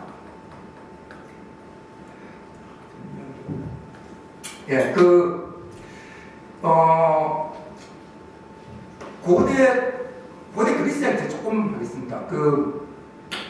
고대 그리스 아테네가 번성한 이런 시절에 아테네에서는 시민이기만 하면은 자신이 현실적인 정치적 욕구들을 현실을 통해서 바꿀 수 있는 가능성, 즉 참여의 가능성들은 열려 있었어요. 그럼 이런 곳에서는 신에 대한 믿음 이런 거 별로 잘 없어요. 왜냐하면 현실을 통해서 뭔가를 이상을 구현할 수 있는 가능성이 열려 있다 보니까 호메로스의 일리아스 보면 이런 구절이 나옵니다. 영생하는 신은 필멸합니다. 신은 영웅을 살고 인간은 필멸하거든요. 죽고 난 다음에 자기가 신이 되어야 되거든요. 내세가 되는 건 별로 없고요. 그리스 신화를 보면 신들도 개차반들 많잖아요. 그러니까 신들도 조롱의 대상이고 신은 신의 세계가 있고 인간은 인간의 세계가 있는 것이고 이런 곳에서는 아주 현실 부국적인 인간들이 생기죠. 그런데 이러한 자유로웠던 시민 폴리스가 펠로폰네소 전쟁을 즉 아테네하고 스파르타하고 나눠서 패싸움한 거잖아요. 그러면서 그리스 폴리스 자체가 붕괴해버립니다. 붕괴해버리고 이 자리에 뭐가 들어서냐면 결국은 알렉산더 제국이 들어서잖아요. 마케도니아 알렉산더 제국이 들어서니까 자유로웠던 시민이 제국의 식민으로 전락해버리죠. 그 제국의 식민으로 전락해버리니까 이때 등장했던 많은 사료들이 대대 경우에 틈속의 디오게네스처럼 알렉산더 대왕이 와서 좀 한수 같이 달라고 하니까 광합성한테 방해된다고 저리 가라고 하거나 현실도 도피적인 거잖아요. 아니면 에피쿠로스 진짜 동아리 만들 재밌게 잘 놀자 이런 것들이 가지고 있는 기본적인 공통점들은 전부 다 패배주의 철학이거든요. 현실을 통해서 뭔가를 이룩할 수 없는 이런 게 이루어지는데, 근데 이 무렵에부터 아주 강력한 힘을 가지면서 슬금슬금 등장했던 것이 뭐냐면 바로 러시아주의예요. 세상을 통해서, 세상 참여를 통해서 뭔가를 할 수 있는 게 다 봉쇄된 상황에서 절망적이니까 뭔가 한 방에 뭔가를 해결하고자 하는, 이게 저는 이 자리에서 길게 말씀드릴 수는 없지만 파시즘적인 야망과 있다가 있습니다. 이런 것들이 폭발적으로 드러나거든요. 우리가 대다수 국민들이 실제로 정치라고서 공적인 일에 참여하는 거죠. 그 공부의 가치를 원하는 것이고 헌법적인 의무를 감지해서 그것에 임하는 역할을 하기 때문에 실제로 정치를 한다고 하는 것은 칭찬받고 공익에 참여하는 행위이기 때문에 명예로운 행위여야만 합니다. 그런데 다음 선거에 제가 학부 휴직을 하고 출마하겠다 이렇게 하면은 다들 저보고 정치병 같다 이렇게 할 것 같고, 젊은 사람이 공부나 하지 뭐 저렇게 설치나 이렇게 할 것 같고 그렇잖아요. 아마 여러분들도 정치에 조금 뭐 이렇게 하면은 그런 질시나 비아냥이나 조금씩 들어보셨을 것 같아요. 왜냐하면 우리 지금 정치 상황들을 봤을 때 그거 왜 그렇겠습니까? 왜냐하면은 주권자가 선거할 때만 주권자에 같이 선거만 하고 나면 늘상 배로만 계속 당하니까.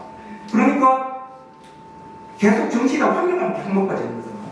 정치나 환멸감 뭐 늘상 배신만 당하니까 저건 나쁜 거, 부정적인 거, 뭐 이렇게 하고 비리가 많은 것, 이런 관념들이 자꾸 생기는 거죠.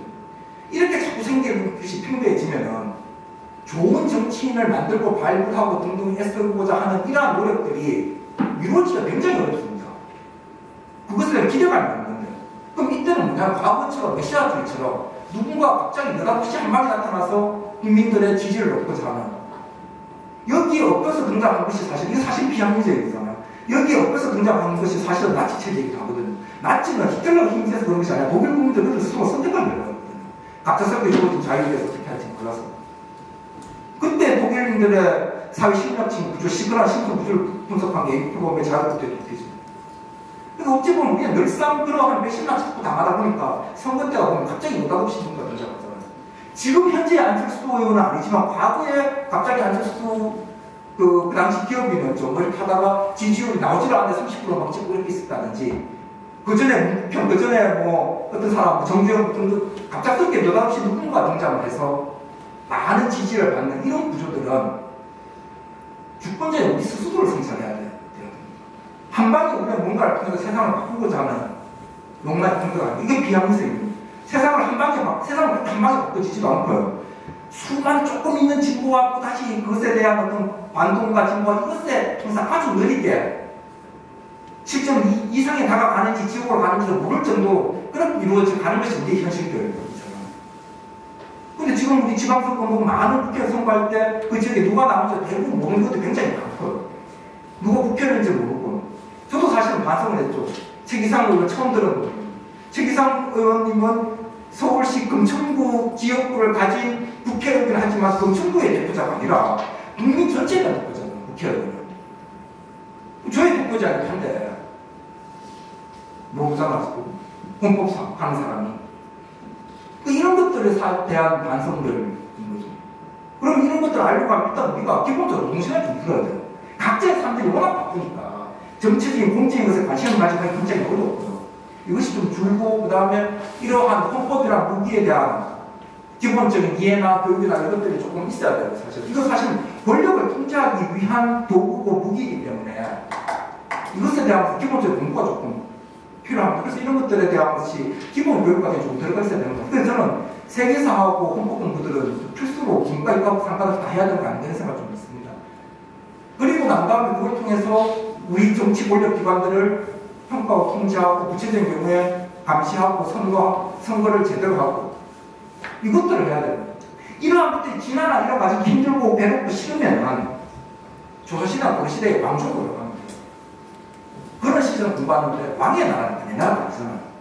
근데 내가 나라의 주인으로서 뭔가를 하려고 한다면은 지금 정치가 왜 이런 내가 문제다 이렇게 하는 것들은 그 정치 권력을 담당하는 국가 권력 기관에게는 할 수 있는 이야기이긴 하지만은 자신들 우리가 어떻게 해야 될 것인지라는 적극적인 물음에 있어서는 사실은 방금 이야기 드린 그런 우리 스스로에 대한 어떤 성찰, 여기서부터 출발해야 되는 거 아닌가, 저는 그렇게 생각을 합니다.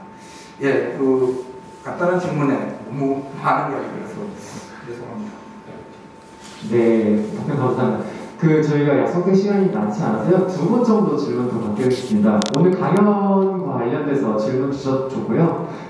기존의 헌법과 관련해서 갖고 있던 생각에 대해서 여쭙거나 같이 논의했으면 좋겠다는 주셨고, 최 사모님께서도 헌법에 대해서 되게 전문가시니까요. 오늘 강연자 말고 최 사모님께 여쭤보고 싶은 질문 있으신 분들서 손 드셔도 좋습니다.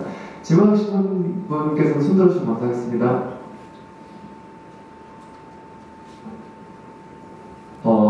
그러면 예, 검색별 의원님 질문 부탁드리겠습니다. 네, 저는 이 자리가 쑥스러울 만큼 금천구 의회 구의원입니다. 여러 가지 생각을 하면서 지금 이 강의를 들었는데, 결론적으로는 저는 이제 더불어민주당 소속 의원이고 지금 여기에 당원분들이 많이 계시고 의원님도 계셔서 해당 회기 같을 수도 있겠지만, 결국에는 정당법이 바뀌어야지 말씀하셨던 내용들의 제일 많이 듣는 내용이 내가 원하는 후보가 아니었다라는 이야기거든요. 그래서 지역 정당을 만들려는 움직임들이 있는 경우도 시민이 스스로 내 후보부터 만들어보자 라는 이야기들을 하고 있는데, 이거에 대해서는 이런 현상은 어떻게 생각하시고 또 앞으로의 미래는 어떻게 생각하시는지 궁금합니다. 그거에 대해서 제 나름의 답은 있습니다. 사실 오늘 제가 여기 와서 직상 의원님 비서관님들하고 식사를 같이 했거든요. 여기 의원회관에서 식사를 같이 하고, 그래서 처음에 식사 같이 하다 이렇게 하시길래 이거 내가 얻어먹는 자리였구나 생각하고 갔죠. 그래서 이제 밥을 얻어먹고, 밥만 얻어먹고 있을 수 없어서 이제 제가 밥을 누가 사는지 모르겠습니다. 이제 보좌관님께서 사시는지, 직상 의원님이 사시는지, 아니면 국회에서 사는지 잘 모르겠는데, 밥 사는 분에게 이제 밥값을 사무에서 드리려고 제가 쓰는 책 2권을 제가 가지고 와서 드렸는데, 한 권은 인권에 관한 책이고, 또 한 권은 작년이네요. 작년에 제가 쓴 이제 헌법과 지방자치권이라는 책입니다. 그래서 방금 말씀하신 그 내용들은 사실은 이제 저는 여러 가지 이유들 때문에 지역 정당에 대해서도 조금 부정적인 측면들이 좀 있고, 그렇다고 해서 지금 현재 정당 정치는 이것은 더 문제라는 생각들이 있습니다. 왜냐하면은 자세한 내용도 그 책을 참고하시면 좋을 것 같은데, 우리 헌법은 기본적으로 국민과 주민을 뚜렷하게 분별하고 있어요. 지방의 의원하고 국회의원하고는 기본적으로 권한 그 자체가 달라요. 국민 전체가 대표잖아요. 그런데 주민은 그러한 일정한 지방자치단체에 소속된 주민이잖아요. 그러면 이러한 지방자치단체의 의회나 단체장들은 이 광역기관 기초공 안에, 사실 광역기초는 대등한 지방자치단체죠. 얘네들은 기본적으로 주민의 대표 기관입니다. 그 다음에 첫 번째고, 두 번째는 정당은 뭐냐? 우리 헌법 8조 4항이 정당 방지하게 하고 있고, 그걸 구체화하고 있는 게 정당법을 주는, 정당의 목적은 국민 전체의 정치적 의사 형성에 참여하는 것을 목적으로 하는 하나의 결사거든요. 그러면 정당은 기본적으로 국민 전체의 정치적 의사 형성에 참여하는 것을 목적으로 하는 단체예요. 그런데 지방자치단체에서의 선거는 국민 전체의 정치적 의사와 상관없어요. 주민의 정치적 의사를 참여하는 것을 목적으로 하는 것이에요. 그럼 여기에 선거가 이루어지는 곳에서 국민 전체의 정치적 의사 형성에 참여하는 것을 목적으로 하는 정치적 결사체가 절대적인 힘을 발휘하도록 하는 이런 구조들은 헌법상 지방자치 이념을 넓히실 가능성이 굉장히 크다. 그 자체가 바로 위헌이다 이렇게 볼 수 있는 것은 아니지만, 그래서 이거 조금 바꿔줘야 돼요. 그래서 이거 바꾸는 것이 소위 말해서 지역 정당에 이렇게 이야기하는 사람들은 정당법 개정해서 정당법이 정당 설립이 너무 엄격하게 돼 있으니까 문제다 이렇게 이야기를 하는데, 정당이 엄격하게 되어 있는 것은 국민 전체의 정치적 의사 형성과 관련된 이유를 달성하기 위해서 그렇기도 하고요. 오히려 저는 공직선거법 개정에서 정당이 지방선거에서 기초공 광역기관 공천하는 것을 못하게 하는 것이 더 중요하고, 이것이 필요한 것이고, 그러면은 그러나 정당은 알겠지만 다른 자치적인 주민 자치적인 어떤 결사나 이런 조직들이 자유롭게 만들고 거기서 뭐 주민의 이익을 대표해서 뭔가를 하든지 그래서 이렇게 이루어져야 국가기관과 대결할 수 있어요. 근데 지금 그게 안 되니까 지방자치단체가 국가의 부정기관처럼 되고 있는 것 아닌가. 그래서 이러한 것들이 우리 헌법에 있는 여러 가지 규정들에 대한 잘못된 오해된 해석이나 이해에 불과한 것 아닌가. 뭐 이제 저는 그렇게 생각하고 그래서 뭐 요즘 가끔 이제 그런 이유들 때문에 뭐 다른 의원들이나 뭐 지방의회나 이런 곳에서 이제 그런 강연들을 하기도 합니다만 혹시 기회가 되신다면은 그 책을 한번 참고해 보시면은 좋겠다 이런 생각. 그 책을 제가 보좌관님께 드렸으니까 확인하시면 것 같습니다. 예. 네, 그냥 말씀하시면 될 것 같습니다. 아까 설명 중에 민주주의하고 법치주의라는 거에 대해서 설명을 하셨는데 법치주의라는 것은 권력을 분리하고 자의적인 그 권력 행사를 막기 위해서 저지하기 위해서 있는 거라고 하셨는데 저는 그 법에 대해서 잘 알지 못하는 시민이긴 한데 그럼 저처럼 그냥 평범한 시민들이 지금 가지고 있는 권력을 쥐고 있는 그 정권이 이 법치주의라는 그 제목 타이틀을 두고 잘못하고 있구나 이런 거를 알아낼 수가 있습니까?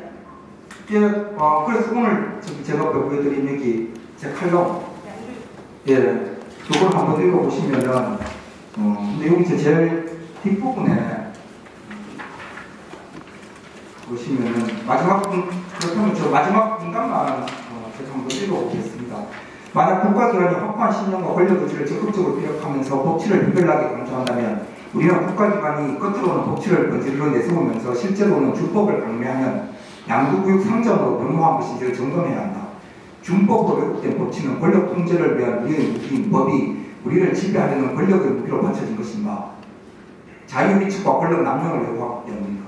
그리고 권력이 준법이나 공포 같은 낡은 도구를 노고라해 자유법치 같은 헌법 이념을 허가 배송하는 것보다는 양도구육과 같은 방식으로 이념과 언어를 왜곡하는 것이 더 교활하고 악독한 통치자 선동임을 간파해야 한다.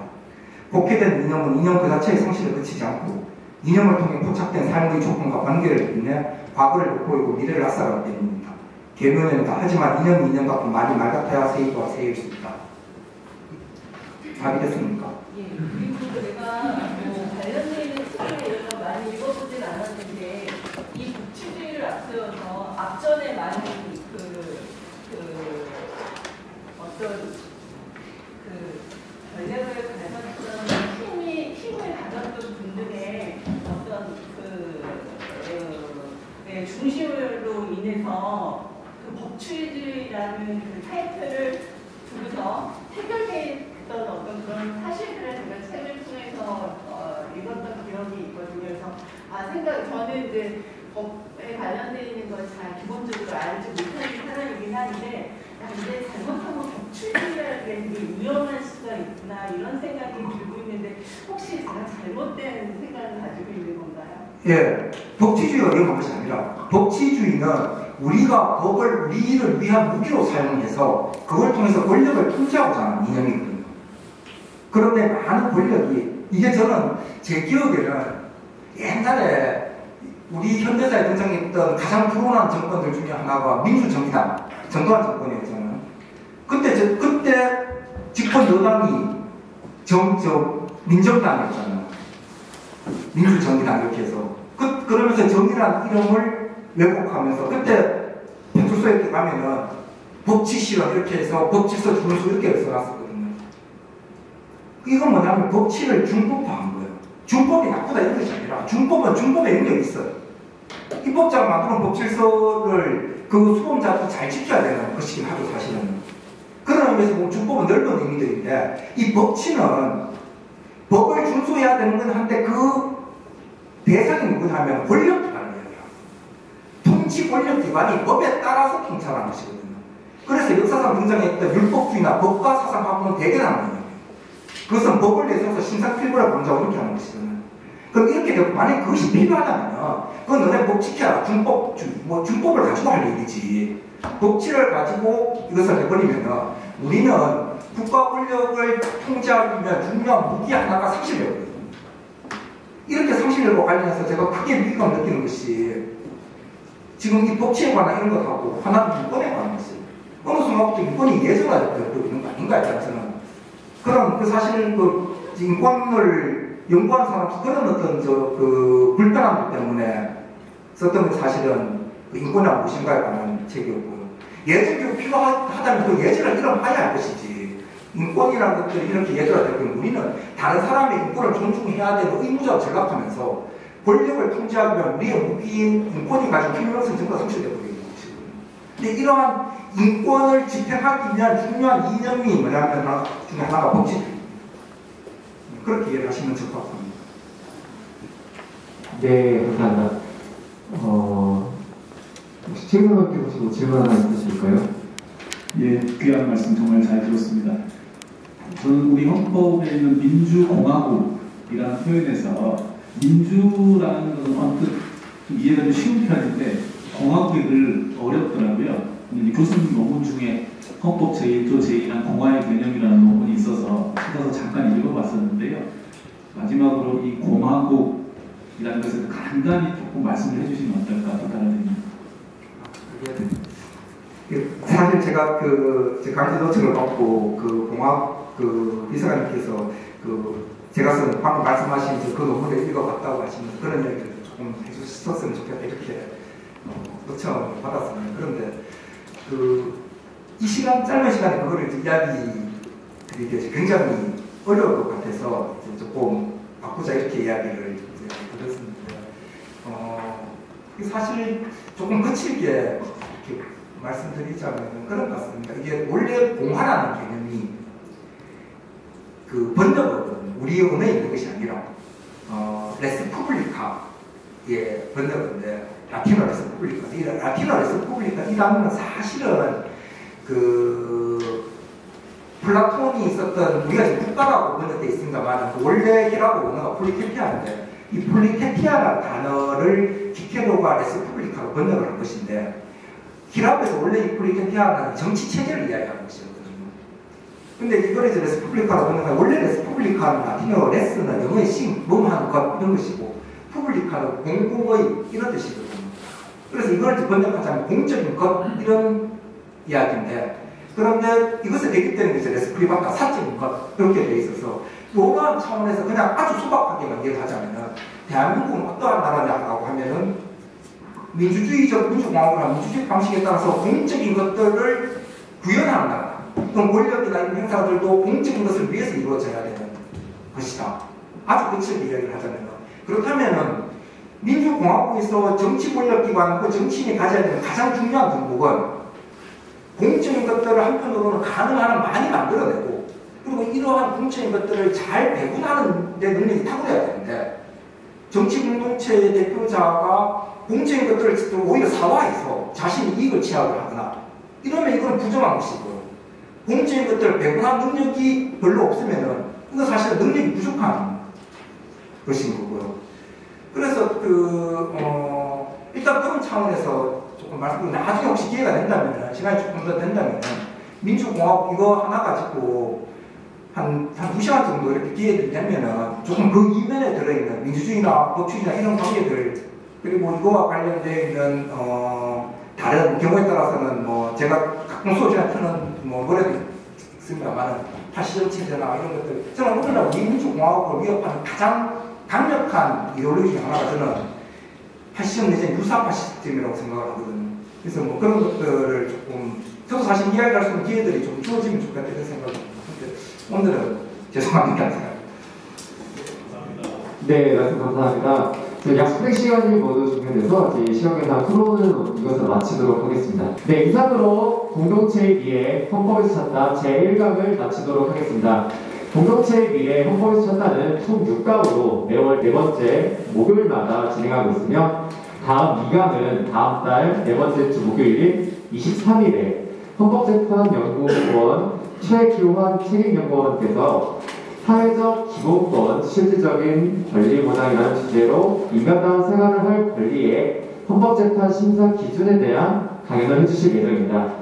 또한 일정 수강 기준을 충족하신 분들께는 수료증도 발급해 드릴 예정이니 이 점 참고해 주시면 감사하겠습니다. 그럼 오늘 토론회를 마치도록 하겠습니다. 참석해 주신 모든 분들께 깊은 감사드립니다.